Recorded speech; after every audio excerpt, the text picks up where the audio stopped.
Je crois que c'est pas facile de dessiner le football, dessiner un Indien, enfin un mec, moi je suis d'origine mauricienne, d'origine indienne.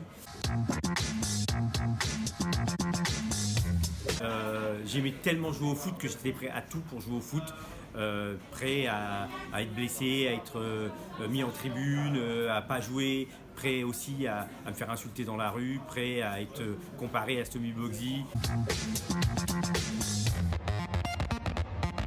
Absolument rien au foot, littéralement rien, zéro. Mais en rencontrant Vikash, j'ai trouvé en lui un potentiel de BD de personnage.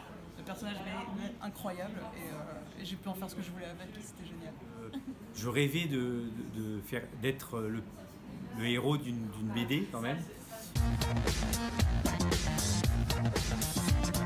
Alors cette BD en soi n'est pas tellement sur la vie avec un grand V de Vikash, avec un grand V aussi, mais sur les toutes petites anecdotes croustillantes de toute sa vie, de tout ce qu'il a pu vivre quand il était tout jeune, de tout ce qu'il a vécu avec son ex-femme, de tout ce qu'il a vécu dans les vestiaires du foot, ce qui est très intéressant. Et c'est ça qui m'éclate en fait dans ce projet, c'est que tu vois tout le côté que tu ne verrais jamais en fait d'un footballeur professionnel.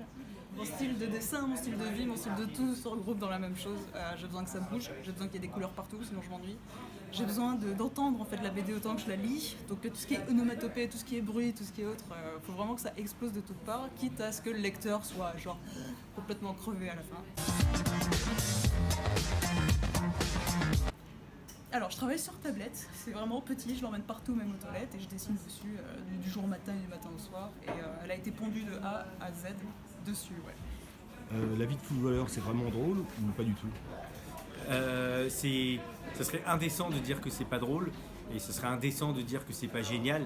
Et en même temps, c'est un vrai métier, c'est vraiment très dur. Alors physiquement, mentalement, plein d'autres choses. Et c'est en même temps complètement extraordinaire, quoi. C'est tout plein de choses comme ça.